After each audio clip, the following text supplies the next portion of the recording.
Good morning and Happy New Year. Everything about this is very strange to me. Andy and I are Zooming this Sunday school lesson. And now, for a guy that grew up with people picking cotton in his backyard, and now to be doing this Zoom stuff is just way beyond my ability to understand. But here we go. We are going to talk today about one of the most fascinating parts of the entire Bible. It's just a 12-verse part of the book of Luke. It's out of the second chapter, verses 49 through 51. And we go through that period, that brief little period when Jesus is still a boy. In fact, this is the only time in the entire Bible that you can read about Jesus as a boy, except maybe from Matthew, when Mary and Joseph had to get Jesus out of Israel because of Herod. And Herod's being so afraid that the king of the Jews, which he had been born. But they got him out. So we know about that through the book of Matthew. But then in the book of Luke, in this second chapter, it's the only other time we read anything about Jesus and his boyhood. It is biblically recorded, and it's the only place we can find out about his early years. We know that Mary, his mother, was probably a poor wife. We know that the father, Joseph, was a carpenter. We know that Jesus was brought up to be an obedient child. But this is it. This is the only time we know anything. And we find out something about Jesus here that Mary found out, or at least she was reminded of something that maybe she had forgotten about. But Luke records in these few verses, he records the very first thing that we know that Jesus said when he said to Mary, when she started fussing at him a little bit for staying behind in the temple. And he says, "Didn't you know that I had to be dealing with the things of my Father?" That's it. That's the first time we hear Jesus speaking. This incident is the last time Joseph, the father, is ever mentioned. We don't know what happened. Some people, of course, think that Joseph passed away fairly soon after this. But we know that he wasn't at the crucifixion. Certainly, if he'd been at the crucifixion, we would know something about that. So Joseph was gone, we suppose. In verse 41 of chapter 2, Luke writes, every year his parents traveled to Jerusalem for the Passover festival. Now, this was a big deal. It's kind of like our July the 4th, when we've got bands playing and we're eating watermelon and we're just doing all sorts of things to have fun and to rejoice over the fact that we are no longer a part of the British Empire. But 65 miles to the north of Nazareth was Jerusalem. and it was uphill. That's why we always read about their traveling up to Jerusalem. It was a 4-day trip. Of course, they're hiking. And I don't know whether you've done any hiking or not, but I used to figure that I could do 20-minute miles, but that's at a pretty fast pace. I walked one time from Paris, Texas to Dallas, and I figured on about 4.5 days to be able to make it. And it worked out well. But these people weren't in any big hurry, and aunts and uncles and cousins and grandmothers and granddaddies and friends, everybody was going to Jerusalem to the festival because they were celebrating that time when Moses led the children of Israel out of 400 years of captivity by the Egyptians. It was a really big deal. And they went every year. Every single year, they went to Jerusalem. Now, those first 2 years, Joseph and Mary probably, well, it wasn't probably, they didn't go to Jerusalem because they were in Egypt hiding the baby Jesus.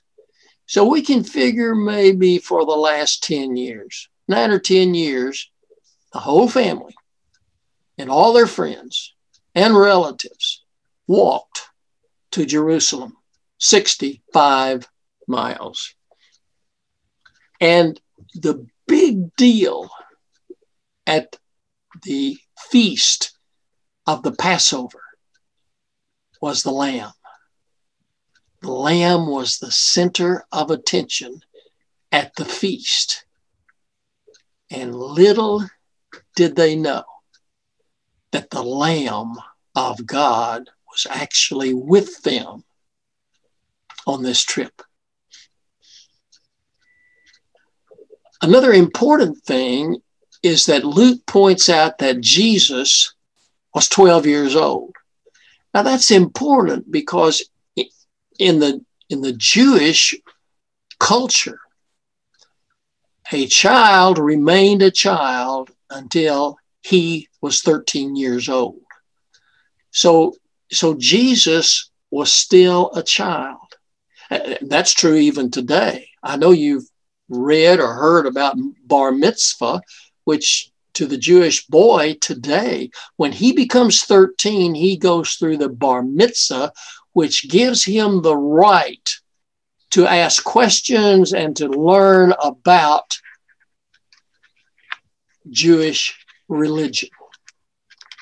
In verse 42, it says he was 12 years old, so he's a child. And they traveled to Jerusalem to go to the feast.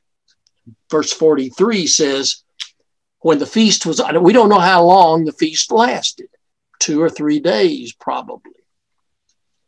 But it says after a few days, when the feast was over, his parents left for Nazareth. Jesus stayed behind in Jerusalem, but his parents did not know it. And here's just one of the areas of the Bible that we kind of have a hard time with. Did Jesus did he not know?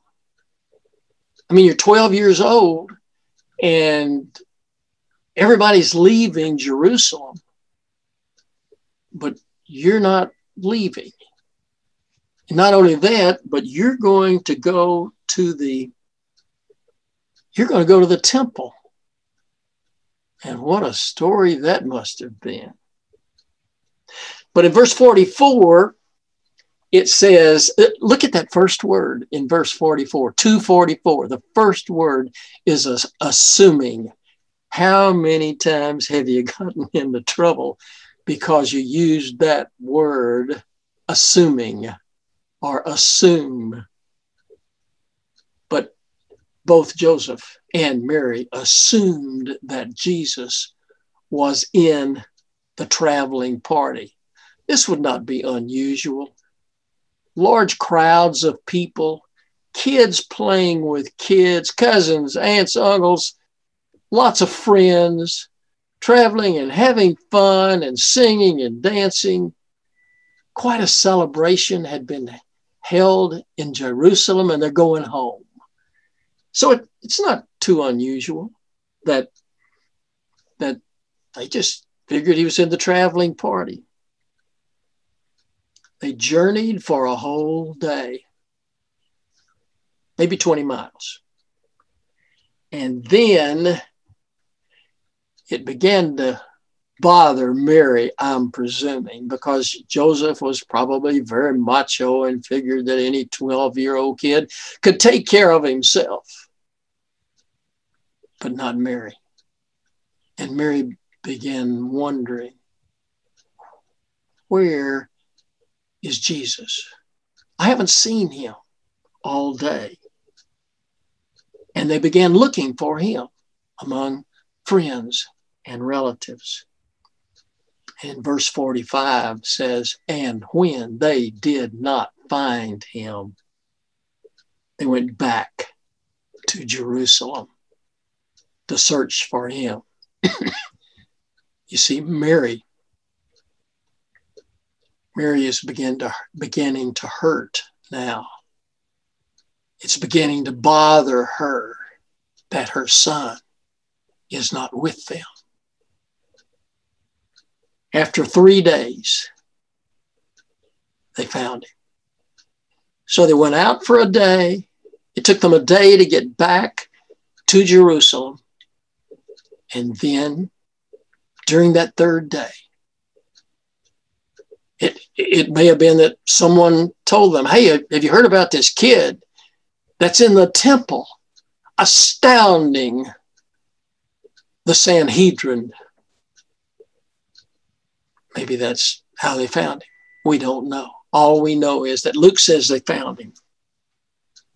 He was sitting among the teachers, asking them questions. Verse 47 says the teachers were astonished at his ability to understand their teachings and his answers to the questions that they asked him.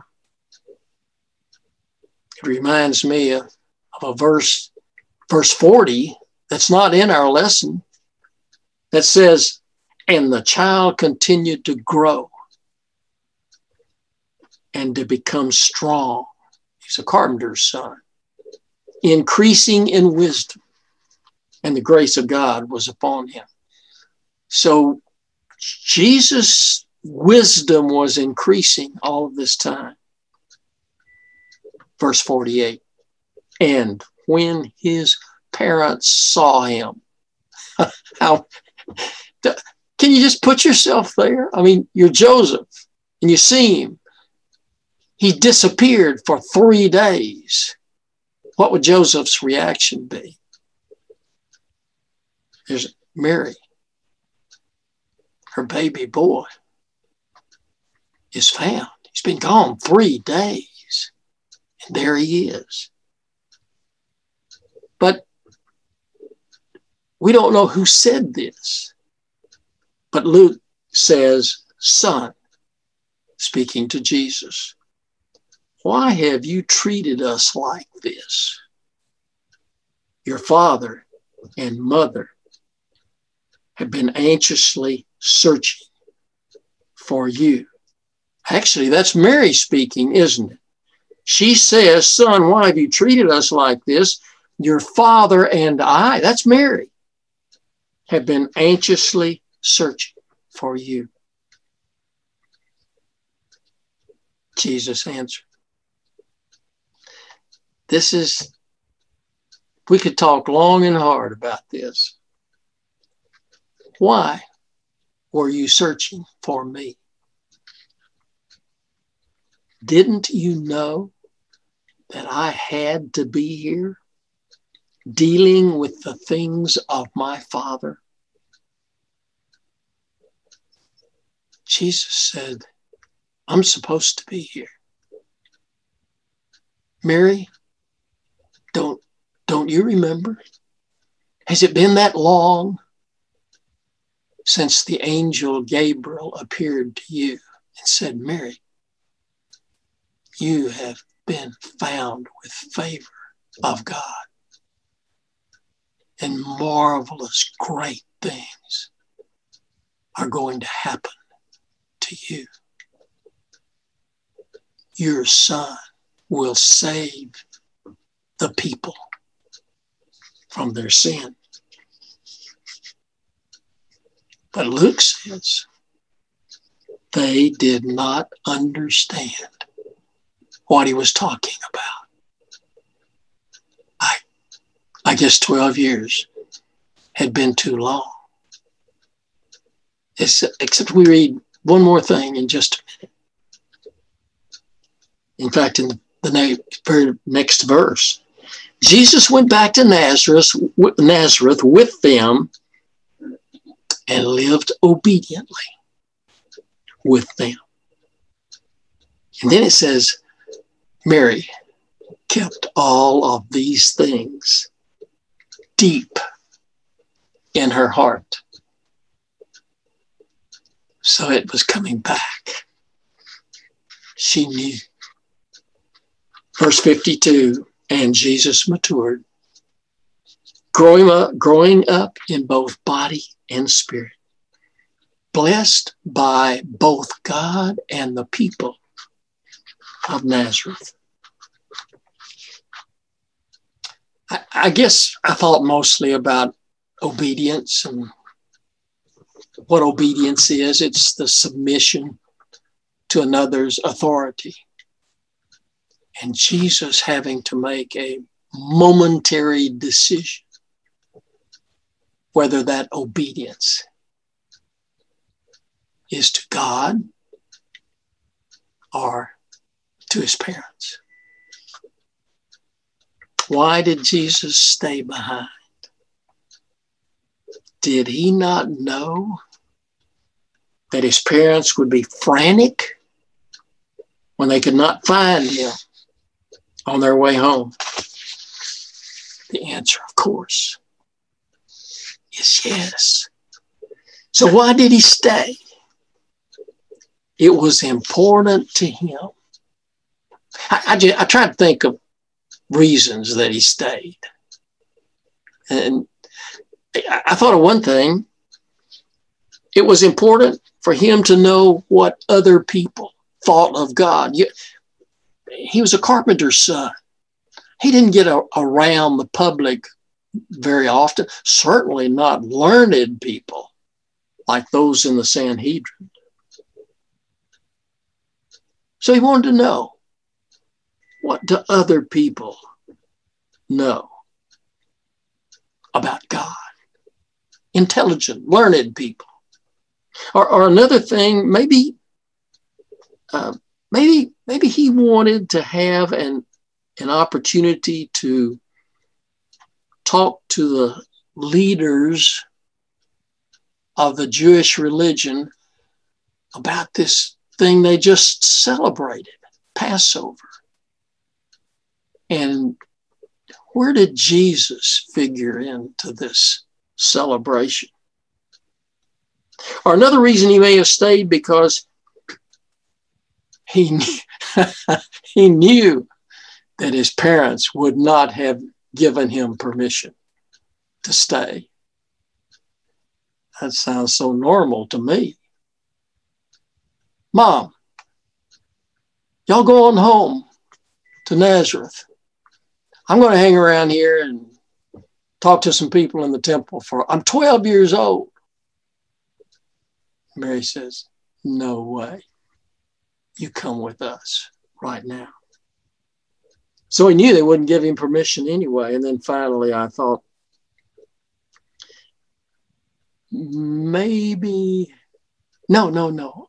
He knew that he was God. that he had the right to make the decision.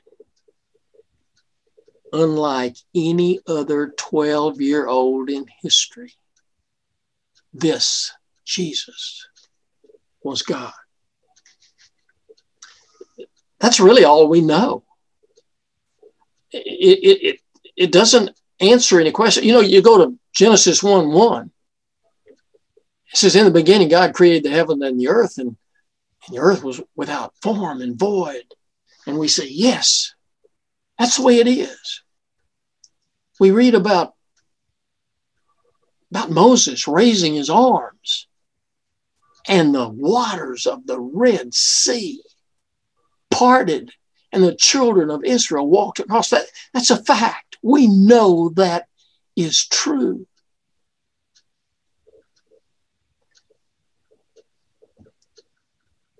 John Hagee says, the Bible says it.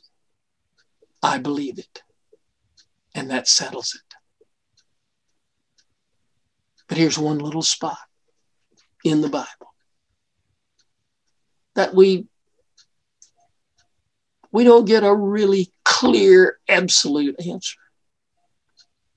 Why did Jesus stay behind? Why did Mary and Joseph rebuke him for staying behind? Luke says they didn't know. They did not understand. So I pray for you this morning, this great new year. We're going to have a great new year. And I pray for you. I pray that you'll be happy in the Lord, that you'll know him well, that you'll be able to love him and serve him and trust him. And as Brother Pepper would say, adore him. God bless you.